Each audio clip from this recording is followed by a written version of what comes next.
Hello students, welcome back to teaching booth. तो आज की क्लास में हम करने वाले हैं अपनी एक्सरसाइज 2.3। ठीक, तो लास्ट क्लास में हमने अपने फंक्शन पढ़ा कि भाई फंक्शन क्या होता है, ठीक है ना, उसकी रेंज, उसकी डोमेन निकाली हमने, ठीक है, टाइप्स ऑफ फंक्शंस पढ़े। ठीक, तो यहाँ पे हम आप देखना कि एक्सरसाइज 2.3 में जो क्वेश्चंस पूछे गए हैं उनका लेवल कितना जीरो लेवल है, बिल्कुल उनका कोई लेवल ही नहीं है जिस लेवल पे हम लोगों ने प्रैक्टिस करी है। ठीक, तो यहाँ पे देखते हैं भाई क्वेश्चन नंबर फर्स्ट ये क्या है। इसमें कह रहा है भाई which of the following relations are functions, ठीक है ना, ये हमें कुछ रिलेशंस दिए गए हैं, आपको बताना है कि इनमें से कौन कौन से फंक्शंस हैं। ठीक, रीजंस आपको देना है। If it is a function, अगर ये फंक्शन है, ठीक है, तो उस केस में आप उसका डोमेन और रेंज भी हमें बताओ। ठीक, ठीक है जी।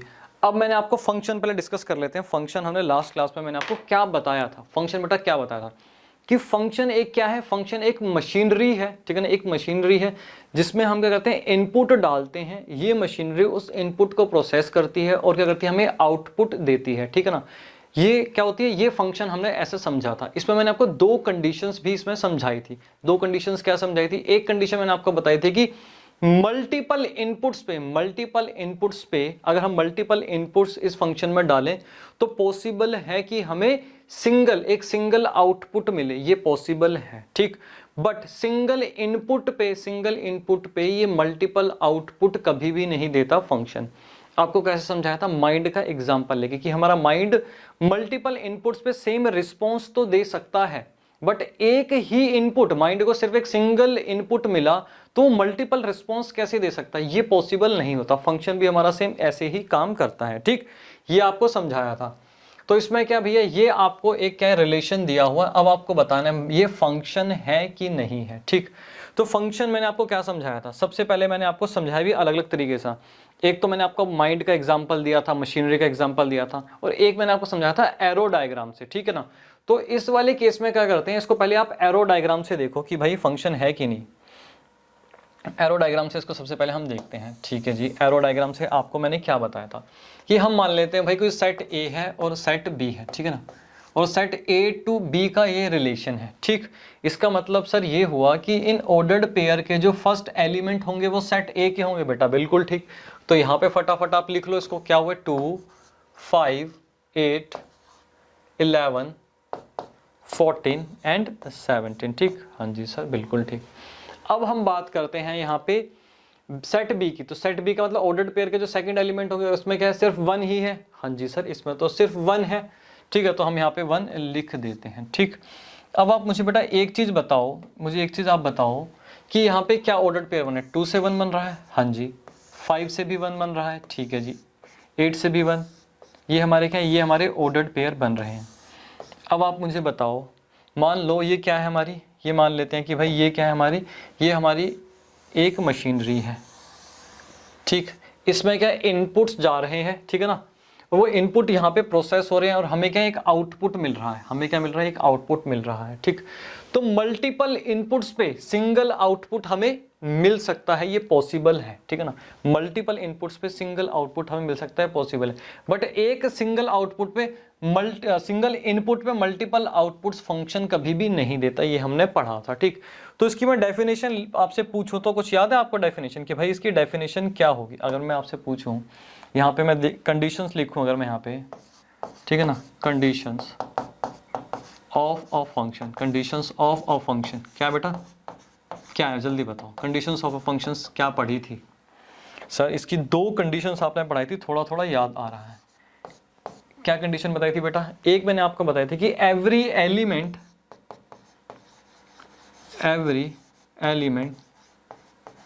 Of set A, every element of set A has N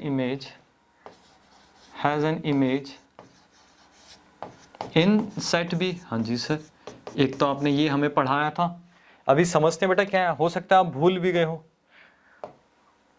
ठीक, एवरी एलिमेंट, ये दो कंडीशन थी, every element of set A has only, क्या था बेटा, only one image in set B. ठीक, ये दो कंडीशन मैंने आपको समझाई थी, अभी समझो क्या है। कि सेट ए के हर एक एलिमेंट की क्या एक इमेज होनी चाहिए। ठीक है जी, सेट ए देख लेते हैं भाई। सेट ए के ये एलिमेंट है, इमेज मैंने आपको क्या बताया था बेटा, ऑर्डर्ड पेयर का जो सेकंड एलिमेंट होता है ये क्या होता है, इमेज होता है फर्स्ट एलिमेंट का। ये समझाया था, हाँ जी सर ये समझाया था। ठीक, तो अगर मैं यहाँ पे देखूं 2 की इमेज 1 है, ठीक है जी, 5 की इमेज 1 है, वैसे ही 8, 11, 14 और 17 की इमेज क्या है, 1 है। और पहली कंडीशन में कह रहा है कि एवरी एलिमेंट, हर एक एलिमेंट सेट ए का जो है उसकी एक इमेज होनी चाहिए सेट बी में। हाँ जी भाई, ये एलिमेंट है और सबकी एक इमेज है, ठीक है ना।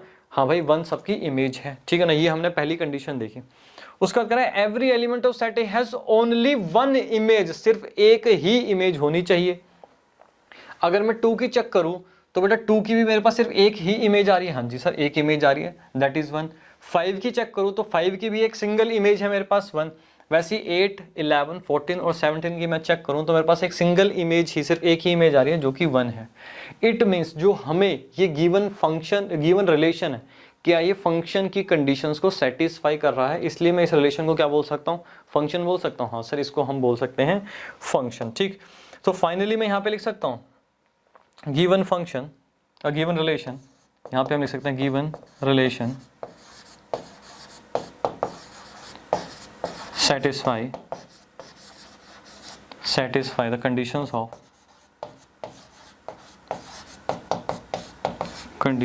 function। ठीक है, satisfy the conditions of function, therefore given relation is a क्या हुआ बेटा, is a function। हाँ जी सर हम इस तरीके से इसको लिख सकते हैं, ठीक है ना। हम ये कौन से पार्ट की बात कर रहे हैं, हम बात कर रहे हैं यहाँ पे फर्स्ट पार्ट की। ठीक, ये कह रहा है अगर ये फंक्शन है, ठीक है, तो उसके डोमेन और रेंज भी आप हमें बताओ। ठीक है बेटा, इसका हम डोमेन बताते हैं कि इसका डोमेन क्या होगा। अगर मैं डोमेन की बात करूं तो क्या बताया भैया, ऑर्डर्ड पेयर के जो फर्स्ट एलिमेंट होते हैं भैया उनका सेट लिख लो, वही डोमेन है। हाँ जी लिख लेते हैं 2, 5, 8, 2, 5, 8, ठीक है। उसके बाद 11, 14, 17, 11, 14, 17, ठीक है जी।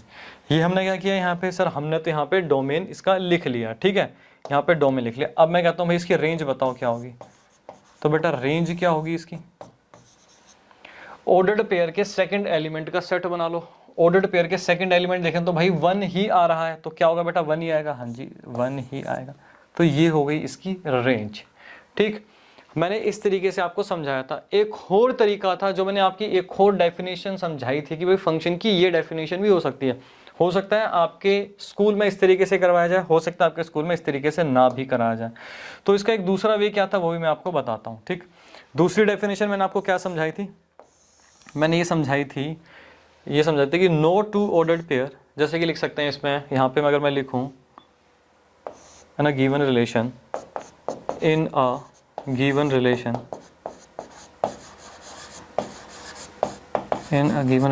no two ordered pair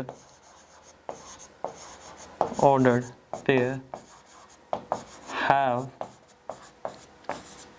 same first element, therefore यहाँ पे लिख सकते हैं therefore क्या होगा बेटा, given रिलेशन, सॉरी गिवन क्या होगा बेटा, रिलेशन, देयरफॉर गिवन रिलेशन क्या लिख सकते हैं, given relation is a function. ठीक, तो ये एक दूसरा तरीका है इसका लिखने का।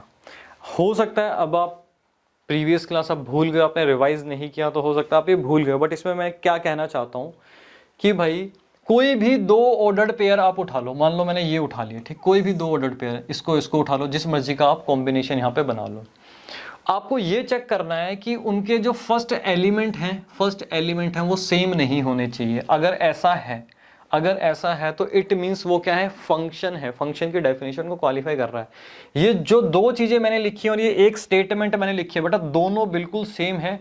मैंने आपको प्रीवियस लेक्चर में बड़े अच्छे से क्लियर किया था। ठीक, अभी भी मैं आपको समझाऊंगा जब मैं आ जाऊंगा बेटा इस थर्ड पार्ट पे अगर आप विजुअलाइज करो, आपसे पूछो बेटा फंक्शन है कि नहीं है, तो आप क्या करोगे, 2 ऑर्डर्ड पेयर मान लो आपने चेक किए, यहाँ पे ये 2 ऑर्डर्ड पेयर चेक किए, इसके फर्स्ट एलिमेंट क्या है, इसके फर्स्ट एलिमेंट क्या बेटा, सेम है। और मैंने क्या लिखा है, ठीक है, no two ordered pair have the same first element. दो ऑर्डर्ड पेयर के फर्स्ट एलिमेंट सेम नहीं होने चाहिए, अगर सेम है तो इट मींस वो फंक्शन नहीं है। तो थर्ड में दिख रहा है भैया साफ साफ फंक्शन नहीं है। अभी हम इसको समझेंगे अपना एरो डायग्राम से भी, ठीक है। इसको आप पहले कॉपी करो और इसको भी कॉपी करना, हो सकता है आपके स्कूल में इस तरीके से सॉल्यूशन कराया जाए, ठीक। हाँ जी सर, कर लिया कॉपी, ठीक है सर, कॉपी कर लिया हमने, वेरी गुड बेटा। अब हम करते हैं बेटा इसका ना, करते हैं इसका सेकंड पार्ट, ठीक। अब सेकंड पार्ट में क्या रखा है, ये हमें ऑर्डर्ड पेयर यहाँ पे दिए हुए हैं, ठीक। अब हमें देखना है ये फंक्शन है कि नहीं है। तो शॉर्टकट तरीका अगर मैं देखूं इसका, तो शॉर्टकट तरीका बेटा क्या है सर, शॉर्टकट तरीका तो वही है कि हम क्या करें, ऑर्डर्ड पेयर देख लेते हैं सारे के सारे और देख लेते हैं फर्स्ट एलिमेंट किसी का सेम तो नहीं है, ठीक है भाई, चेक कर लेते हैं। 2 4 6 8 10 12 14, अरे सबके क्या है बेटा, अलग अलग हैं। इसका मतलब हुआ ये भी क्या है, हमारा फंक्शन है। तो मैं यहाँ पे क्या लिख सकता हूँ, इसको मुझे दूसरे तरीके से अगर इसको यहाँ पे लिखना हो तो मैं इसका सॉल्यूशन लिख सकता हूँ, ठीक है। In a given relation, in a given relation क्या लिखें, no two order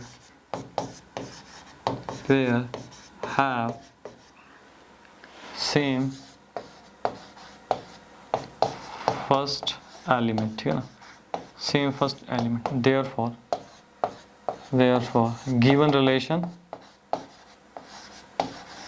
given relation is a function. अभी भी हो सकता है बच्चे कंफ्यूज हो रहे हों कि वो डेफिनेशन जो पहले लिखाई थी और ये दोनों सेम कैसे है, वो इतनी बड़ी है ये छोटी सी है। बेटा दोनों एकदम सेम है। अब आप देखो थर्ड पार्ट, पहले देखो थर्ड पार्ट को आप पहले एक काम करो, एरो डायग्राम से देखते हैं, ठीक है ना। पहले थर्ड पार्ट को एरो डायग्राम से, अच्छा इसका ये भी तो देखना है, इसका रेंज और डोमेन भी तो लिखना है, ठीक है जी। पहले इसका रेंज लिख लो। अगर मैं आज से आपसे पूछूं कि भैया इसका पहले डोमेन बताओ, क्या होगा, अरे सर ऑर्डर्ड पेयर के फर्स्ट एलिमेंट उठा लो, ठीक है जी, उसका सेट बना लो, क्या हो गया 2 4 6 8 10 12 14, ठीक है। हाँ जी, अब मैं बात कर रहा हूँ यहाँ पे रेंज की। तो बेटा रेंज बताओ क्या होगी सर, ऑर्डर्ड पेयर के आप सेकंड एलिमेंट उठा लो। बिल्कुल बेटा, 1 2 1 2 3 4 5 6 7 1 2 3 4 5 6 एंड 7, ठीक है ना। तो क्या किया हमने, इसकी डोमेन और रेंज भी बता दिया, ठीक।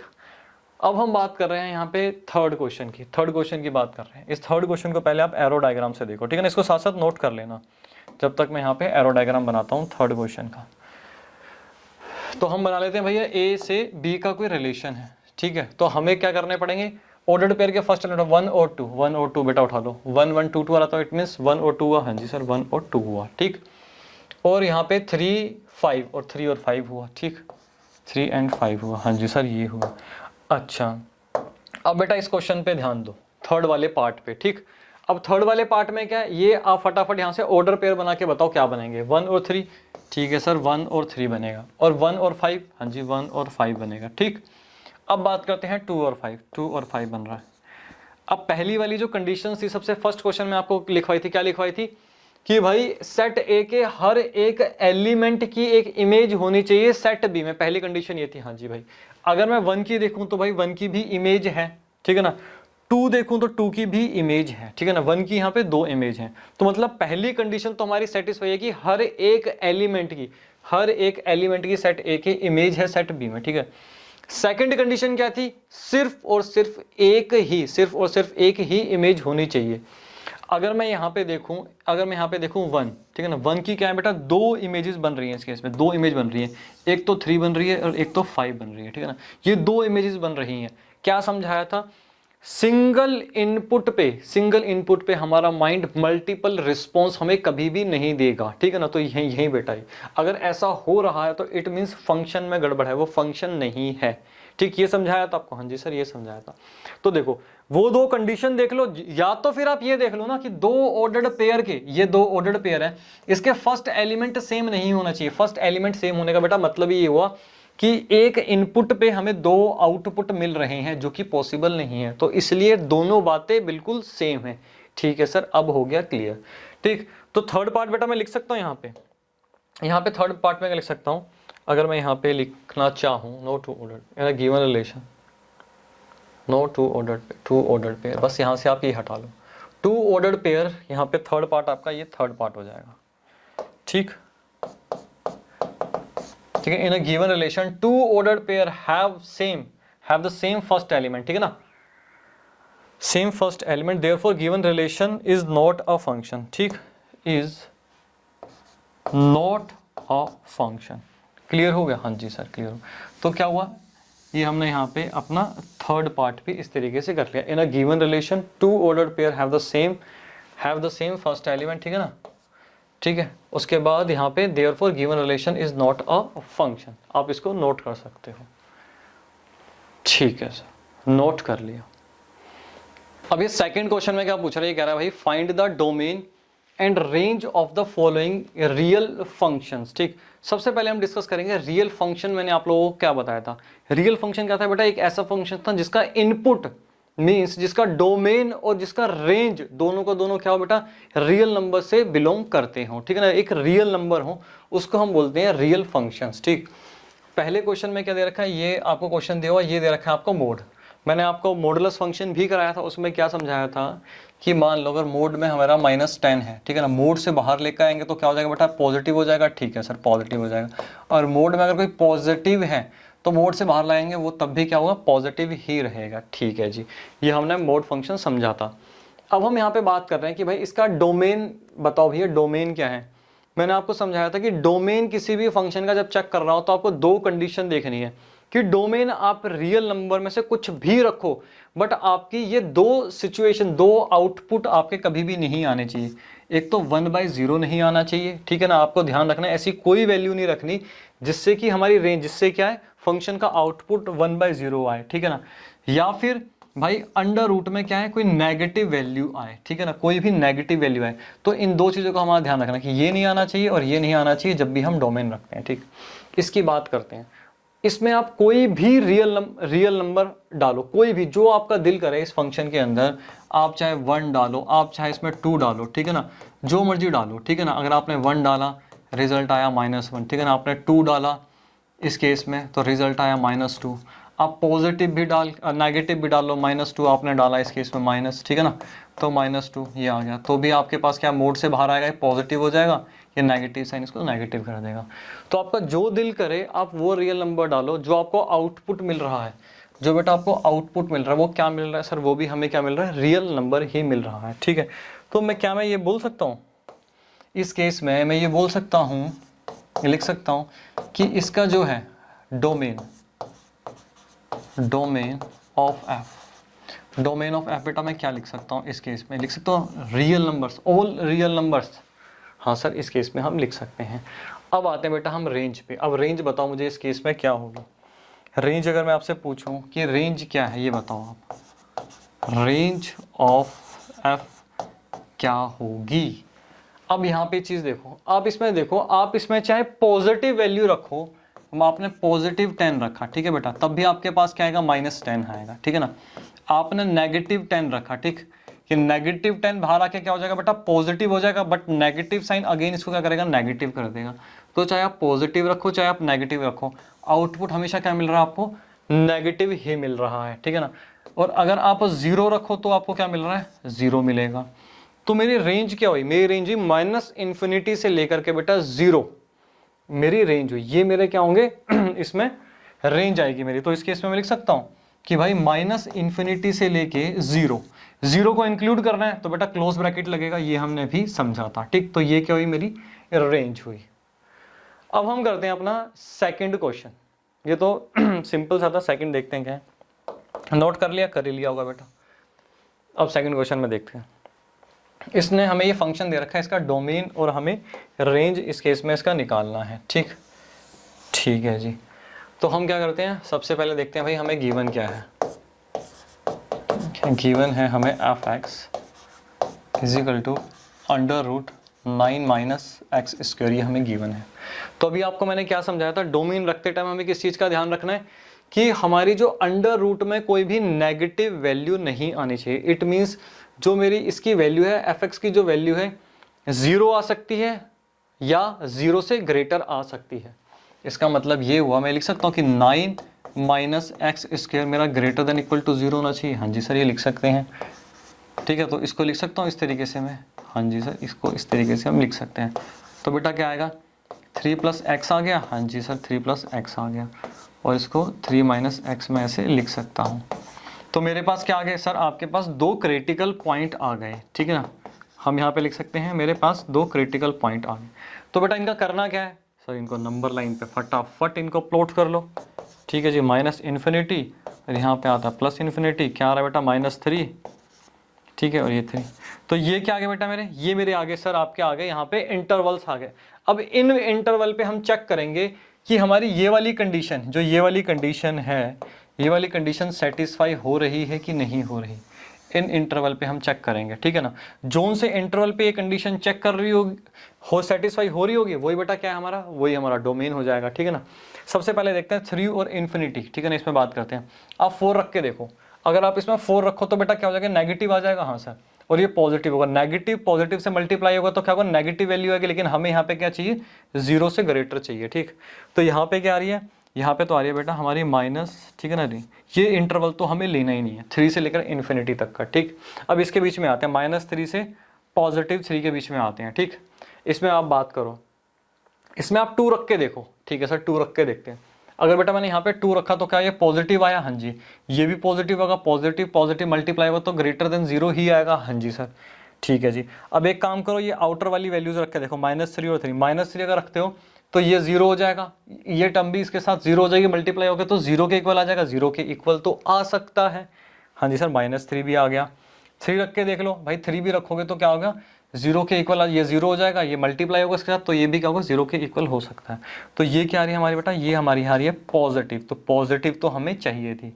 अब आ जाओ -इन्फिनिटी से -3, यहाँ पे -4 रख के देखो बेटा। अगर आप -4 रखोगे तो ये वाली टर्म क्या होगी आपकी, नेगेटिव हो जाएगी, और ये वाली टर्म क्या होगी, -4 रखोगे, माइनस से माइनस वो होगा, +4 आ जाएगा, ये पॉजिटिव आएगी और ये नेगेटिव आएगी, मल्टीप्लाई होगा तो क्या होगा, नेगेटिव टर्म हमें मिलेगी। ठीक, तो ये क्या हुआ सर, ये भी नेगेटिव होगा, तो मतलब हमारे लिए रेलिवेंट इंटरवल कौन सा हुआ, ये वाला हुआ। ठीक, तो इस केस में मैं डोमेन क्या लिख सकता हूँ, मैं यहाँ पे लिख सकता हूँ कि भाई मेरी क्या आ गई, डोमेन,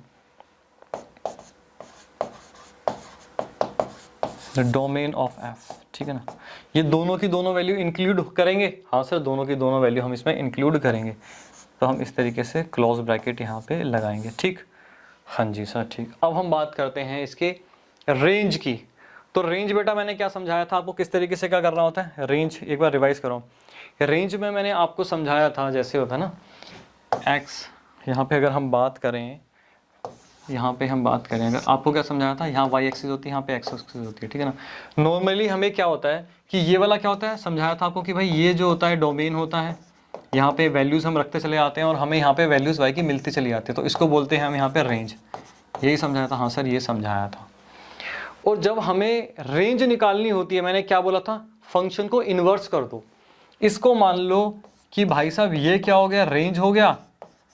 ठीक है ना, और ये क्या हो गया आपका, डोमेन हो गया। फंक्शन को इन्वर्स कर दो, ये समझाया था। हाँ जी सर, ये आपने समझाया था। ठीक, तो अब हमें करना क्या है, अच्छा फंक्शन को इन्वर्स कर रहे हैं, और क्या करना है, और उसके बाद देखना भाई क्या हमारे पास आ सकता है। ठीक, तो हम क्या करेंगे, लेट कर लेंगे इसमें, y जो होगा मेरा क्या होगा यहाँ पे 9 माइनस एक्स स्क्वायर। ठीक है ना, ठीक है सर। अब क्या करें, स्क्वायर बोथ साइड कर लो, तो क्या है मेरे पास, वाई स्क्वायर।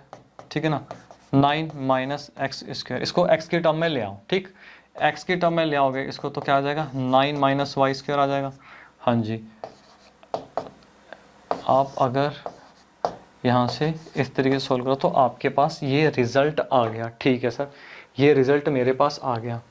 ठीक है, अब मैंने क्या फंक्शन को इन्वर्स कर दिया। अब मैंने बोल दिया भाई मैं अब y क्या क्या रखूं कि जो मेरे पास x है, ठीक है, x जो है मेरे पास क्या आना चाहिए, एक रियल फंक्शन आना चाहिए। ठीक है जी, तो इस केस में क्या किया, मैंने फंक्शन को इन्वर्स कर दिया। अब हम यहाँ पे आप y की वैल्यू चेक कर लो। ठीक है सर, इस केस में मैं ये बोल सकता हूँ कि भाई ये आ गया तो क्या होना चाहिए, 9 माइनस वाई स्क्वायर क्या बेटा, greater than equal to zero होना चाहिए। हाँ जी sir, greater than equal to zero होना चाहिए। तो इस केस में भी सेम क्या होंगे, मेरे पास दो इंटरवल आ जाएंगे, दो इंटरवल मेरे पास, ठीक है ना, 3 माइनस ये आ गया, ठीक है। तो यहाँ पे मेरे पास क्या आ गई, दो वैल्यूज आ गई। यहाँ पे वैल्यूज क्या आ जाएंगी, एक आ जाएगी -3 और एक आ जाएगा 3, ठीक है ना। इस केस में भी मेरे पास इंटरवल क्या बनेगा, -3 और 3 का ही बनेगा। हाँ सर, -3 और 3 का ही बनेगा। अगर आपने ये लिख दिया कि भाई, इस चीज़ का आपको ध्यान रखना है, अगर आपने यहाँ पे लिख दिया, सॉरी, रेंज ऑफ एफ, अगर आपने रेंज ऑफ एफ यहाँ पे लिख दिया कि भाई -3 से 3, तो बेटा क्वेश्चन हो जाएगा गलत। क्यों सर, क्वेश्चन गलत क्यों हो जाएगा, जब बेटा यहाँ पे आपने क्या किया, ये फंक्शन का डोमेन निकाला। डोमेन निकालने का मतलब क्या था, डोमेन निकालने का मतलब हम x क्या क्या पुट कर सकते हैं, हम x क्या क्या पुट कर सकते हैं, ठीक है ना, कि हमारे पास क्या होगा, उससे फंक्शन की वैल्यू निकलेगी, ठीक है ना। और फंक्शन की जो वैल्यू निकलेगी वो हमने क्या देखा था, 0 से ग्रेटर होनी चाहिए। हाँ सर, 0 से हमारे पास ग्रेटर होनी चाहिए, ठीक। तो फंक्शन को यहाँ पे हमने क्या कर लिया बेटा, y लेट कर लिया। हाँ जी सर, फंक्शन को हमने यहाँ पे y लेट कर लिया। बड़े ध्यान से समझ रहे हैं इस बात को। और y की जो वैल्यू मेरे पास यहाँ निकल रही है, y की जो वैल्यू मेरे पास क्या निकल रही है, -3 और 3 निकल रही है। हाँ जी सर, -3 और 3 निकल रही है। बेटा पहली वाली कंडीशन में जब हम ये चीज बोल चुके हैं कि भाई जो मेरा y है, ये फंक्शन है जिसको मैंने y माना, ये मेरा 0 से ग्रेटर होना चाहिए, तो बेटा यहाँ पे आप y की वैल्यू, ठीक है ना, -3 कैसे ले सकते हो, नहीं ले सकते ना, नहीं सर। तो हम क्या लेंगे बेटा, यहाँ पे आपको लिखना है, ठीक है ना, यहाँ पे आपको लिखना है इस तरीके से, आप लिख देना कि भाई y आ गया आपका, y आ गया यहाँ पे -3, ठीक है ना, और यहाँ पे आ गया आपका 3, ठीक है ना। यहाँ पे लिखना y can't be negative, y value of y, bracket में लिख सकते हो भाई, fx भी लिख सकते हो, ठीक, ब्रैकेट में इस तरीके से आप इसको लिख सकते हो, value of y can't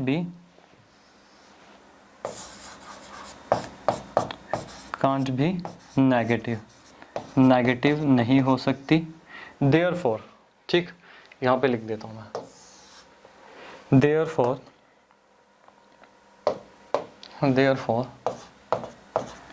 range of F बेटा क्या हुई, रेंज ऑफ एफ हुई 0 से लेकर के बेटा 3 तक। इस चीज़ का आपको ध्यान रखना है, ठीक है ना। तो गलती इस क्वेश्चन में बिल्कुल भी नहीं करनी, नोट करो इसे, ठीक है सर, नोट कर लिया। चलो बेटा आगे चलते हैं। अब इसमें क्या दे रखा है, कह रहा a function f is defined by, ये आपको एक फंक्शन दे रखा है fx 2x - y, write down the values of, इनकी वैल्यूज लिखो बेटा। बिल्कुल बेकार क्वेश्चन है ये तो हमें टाइम खराब करना ही नहीं चाहिए यहाँ पे। चलो फिर भी एक बार कर लेते हैं। इसमें पूछ क्या रहा है, ये कह रहा भाई वैल्यू रख के देखते रहो। हमें गिवन क्या है, हमें गिवन है fx is equal to 2x - 5, ठीक, ये हमें गिवन है। तो क्या करना है, फर्स्ट पार्ट में करना है 0 रख के देख लो, ठीक है जी भाई, 0 रख लिया, -5, ठीक है, रिजल्ट आया -5। सेकंड पार्ट में कह रहा भाई 7 रख के देख लो, ठीक है, f7 रख लिया, ठीक है जी, f7 रख लेते हैं, तो क्या हुआ, ठीक है ना, 7 दूनी 14 -5, बेटा क्या बचा, इसमें से अगर हम लेस करते हैं तो 9 बचा, ठीक है। इस तरीके से थर्ड पार्ट भी देख लो, ठीक है, ये बेटा आपका होमवर्क हो गया। तो ये तो सिंपल सा क्वेश्चन था, कुछ भी नहीं था इसमें, ठीक है सर। अब अगले क्वेश्चन पे चले। हाँ जी सर, इसमें देखते हैं बेटा क्या है। अभी कह रहा है the function t which maps temperature in degree Celsius into temperature in degree Fahrenheit, ठीक है, इज डिफाइंड बाय ये। पहले तो ना इस क्वेश्चन को समझो। ये क्वेश्चन ये कह रहा है कि सिर्फ और सिर्फ सॉल्यूशन देखना, सॉल्यूशन तो बेटा बहुत इजी है, बट इसको समझो ये है क्या। ये कह रहा है भाई साहब ये एक फंक्शन है, एक ऐसा फंक्शन है जिसमें आप सेल्सियस डालो, उस ये कन्वर्ट करके देगा आपको फ़ारेनहाइट, डिग्री फ़ारेनहाइट, मतलब सेल्सियस, डिग्री सेल्सियस डालो और ये आप उसको डिग्री फ़ारेनहाइट में कन्वर्ट करके देगा। और इस फंक्शन को बेटा आप एक काम करना, गूगल पे ना ऐसे ही सर्च करना, ठीक है, जिसमें लिखना भाई सेल्सियस से आपको फ़ारेनहाइट में कन्वर्ट करना है, और उनमें ये यूनिट डाल के देखना, ठीक है ना, -10 28 डाल के देखना। तो जो अभी मैं यहाँ पे सॉल्यूशन निकालूंगा ना, आपको सेम वही रिजल्ट मिलेगा। तो बेटा ये एक्चुअल में ये एक फंक्शन है, तो समझो फंक्शन क्या होता है।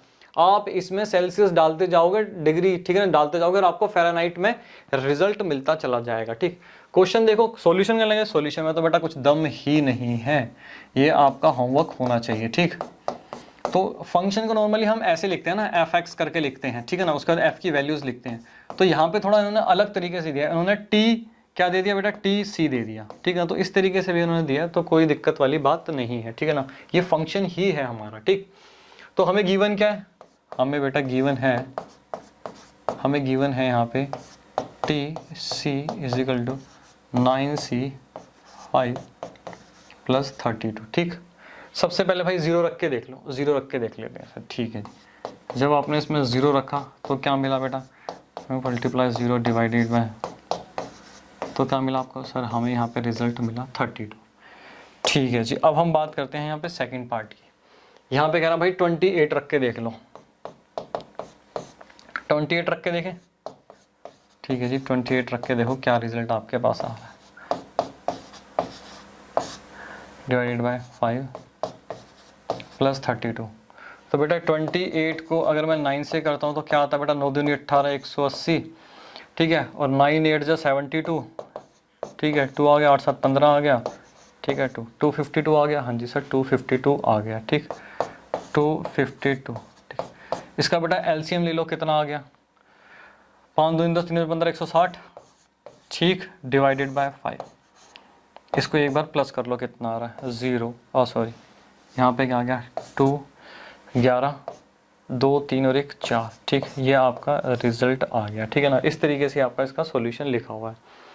अब इसका क्या है बेटा, यहाँ पे थर्ड पार्ट, ये बेटा ये होमवर्क है आपका। थर्ड पार्ट क्या है, ये है आपका होमवर्क, कुछ भी है ही नहीं इस क्वेश्चन में, तो हम ऐसे ही इसको टाइम खराब कर रहे हैं। ठीक, फोर्थ में कह रहा है भाई टी सी की यहाँ पे वैल्यू आपको दे दी गई है। फोर्थ पार्ट में एक बार देखते हैं, फोर्थ पार्ट में क्या कह रहा है, ये आपको यहाँ पे वैल्यू कितनी दी है, इसने 212 ये वैल्यू दे दी है, ठीक है ना। कह रहा 212 आपको हमने वैल्यू दी है। अब आपको 9c डिवाइडेड बाय 5 + 32 ये वैल्यू आपको निकाल के दिखानी है, इसकी क्या वैल्यू आएगी। ठीक, तो बेटा इसकी वैल्यू क्या आएगी, तो इसको आप सोल्व कर लेना, क्या आएगा इसमें, 5 2 10, 5 और 1 6, 5 2 10, ये आ गया। ठीक है सर, यहाँ पे आ गया 9c + 160। ठीक, 9c यहाँ पे आ गया, इसमें से बेटा लेस कर लो 160, कितना बचेगा सर, इस केस में कितना बचेगा, इसमें से अगर मैं लेस कर लेता हूँ तो बेटा 900 बचेगा। हाँ जी, तो c कितना आ गया बेटा 100 आ गया। तो ये सिंपल सा है, ठीक है ना, कुछ भी नहीं है इस क्वेश्चन में, कोई दम नहीं है। ठीक, ठीक है सर, आगे चलें। ठीक है जी, आगे चलते हैं। अब फिफ्थ क्वेश्चन देखते हैं। ठीक, फिफ्थ क्वेश्चन में कह रहा है find the range of each of the following functions. ठीक, ये आपको फंक्शंस दे रखे हैं, इनकी रेंज निकालनी है। देखना कितने सिंपल क्वेश्चन है, और जब हमने कंसेप्ट समझे थे, बिल्डअप किए थे, उसमें जो हमने क्वेश्चन किए थे बेटा बहुत हाई एंड क्वेश्चन थे। और ये देखो अभी आपको भी लगेगा कि सर ये क्या करवा रहे हो, इतने सिंपल क्वेश्चन करवा रहे हो। ठीक, इसमें देखो भाई पहला हमें क्या दे रखा है, ये कह रहा है जी हमें फंक्शन दे रखा है 2 - 3x, x बिलोंग कर रहा है r को, और x जो है वो भैया ग्रेटर देन 0 होना चाहिए। ठीक, ठीक है जी, ये हमें यहाँ पे इस तरीके से गिवन है 2 - 3x। ठीक, तो सबसे पहले मैंने कहा था आपको लेट f(x) जो है आपको मान लेना है यहाँ पे y। ठीक है सर, y मान लिया। उसके बाद क्या करना है, इसको x की टर्म में ले आओ। ठीक, 3x = 2 - 1, इसको x की टर्म में ले आओ, तो 2 - डिवाइडेड बाई 3। ठीक, अब कंडीशन पढ़ो। कंडीशन क्या कह रहा है कि भाई x जो है वो ग्रेटर देन 0 होना चाहिए। इसका मतलब क्या हुआ, इस चीज़ को समझो ध्यान से, ठीक है ना, है तो कुछ भी नहीं लेकिन फिर भी गलती ना करो। इसका मतलब ये हुआ कि जो मेरी ये ऊपर वाली टर्म आ रही है 2 - y, ठीक, कि 2 - y जो है वो अगर मेरा ग्रेटर देन 0 है, ठीक है ना, तो मुझे x जो है क्या मिल जाएगा, ग्रेटर देन 0 मिल जाएगा। ठीक, तो ये कंडीशन मेरे पास क्या आई, y जो है यहाँ पे मैं लिख सकता हूँ कि 2 y उधर चला जाएगा। ठीक है, तो इस तरीके से आ जाएगा, इसको मैं ऐसे लिख सकता हूँ। तो आप y की इसमें कोई भी 2 से कम वैल्यू रख के देख लो, 2 से कोई भी कम वैल्यू रख के देख लो, आपको पॉजिटिव रिजल्ट ही मिलेगा। ठीक है जी, रख के देख लेते हैं। अब 1 रख के देख लो। ठीक है जी, 1 रख के देखा, 1 डिवाइडेड बाई 3, तो क्या मिला बेटा, 1/3 मिला। हाँ जी, -5 रख के देख लो, 2 माइनस है, -5 ये आएगा, डिवाइडेड बाई 3 पॉजिटिव हो जाएगा। हाँ जी सर, यहाँ पे 5 और 2 7 डिवाइडेड बाई 3, तो क्या मिल रहा है बेटा, पॉजिटिव ही मिल रहा है। ठीक, तो इस केस में मैं क्या लिख सकता हूँ, इस केस में लिख सकता हूँ कि रेंज क्या है मेरे पास। अगर मैं रेंज देखूँ, रेंज ऑफ एफ, इस फंक्शन की बेटा रेंज क्या आई, इसकी जो रेंज आई -∞ से लेके बेटा 2 तक। और 2 का करना है हमें एक्सक्लूड करना है, 2 मुझे एक्सक्लूड करना है। अगर मैंने 2 रखा यहाँ पे तो x 0 आ जाएगा, बट यहाँ पे क्या चाहिए, 0 से ग्रेटर चाहिए। ठीक, तो ये क्या हुई, मेरी इसकी रेंज आ गई। ठीक, एक क्वेश्चन अब आपके लिए, अब आपको बताना है। मैं कह रहा हूँ जी, ये क्वेश्चन इस प्रकार से ना होकर के कुछ इस प्रकार से अगर होता, मान लो इस x की टर्म में लाने के बाद 2 - y डिवाइडेड बाय नीचे -3 होता, और कंडीशन सेम रहती कि भैया हमें x ग्रेटर देन 0 चाहिए, तो आप क्या करते, मुझे एक चीज़ बताओ। अगर नीचे नेगेटिव है तो हमें ऊपर भी नेगेटिव चाहिए होता, तभी तो नेगेटिव से नेगेटिव कटता और पॉजिटिव रिजल्ट आता। हाँ सर, तो बेटा उस केस में क्या था कि माइनस ये है, ठीक है ना, 2 - y हमें क्या चाहिए था, लेस देन 0 होना चाहिए था। अगर ये लेस देन 0 होता तो हमारे पास वैल्यू आती इसकी कुछ इस प्रकार से, ठीक है ना, लेस देन 0, तो हमारी वैल्यू इस प्रकार से आती। तो मैं इसको इस तरीके से लिख सकता था, y जो है वो ग्रेटर देन 2, ठीक है ना, और यहाँ पे क्या रहा था, y जो है वो लेस देन 2। अब ग्रेटर देन 2 आप कुछ भी रखो 3 रख के देखते हैं, ठीक है ना, -3 रखता तो क्या आता बेटा, और नीचे आ रहा -3, ठीक है ना। अगर मैं -3 ऊपर रखता तो मेरे पास आता -1, नीचे भी आता -3, माइनस से माइनस कटता, मेरे पास 0 से ग्रेटर रिजल्ट आता। तो आपको ये चीज़ें भी ध्यान रखनी है कि इस तरीके से क्वेश्चन अगर चेंज हो जाता है तो उस केस में आपको ये क्या रखना है। क्लियर हुआ? हाँ जी सर, ये क्लियर हुआ। ठीक, नोट कर लिया? हाँ जी सर, नोट कर लिया। ठीक, इसका सेकंड पार्ट देखते हैं। सिंपल सा, चीज़ें रटनी तो बिल्कुल भी नहीं है। ठीक, अब सेकंड पार्ट में देखो क्या है, ये तो आप खुद ही कर लोगे, इतना सिंपल सा क्वेश्चन है ये भी। आपको क्या दे रखा है, गिवन क्या बेटा, आपको गिवन है f(x) is equal to x² + 2, ये आपको गिवन है। ठीक है सर, सबसे पहले करना है सर, लेट कर लेना है f(x) is equal to y है, और हमें ये x की टर्म में वापस लेना है, फंक्शन को इन्वर्स कर देना है, उल्टा कर देना है, ठीक है ना, डोमेन को रेंज बना देना है और रेंज को डोमेन बना देना है। ठीक है जी, तो इसको अगर मैं लेकर आता हूँ यहाँ पे तो क्या आ गया बेटा, 2 - y आ गया। हाँ जी सर, और ये क्या आ गया बेटा, 2 - y, इस तरीके से।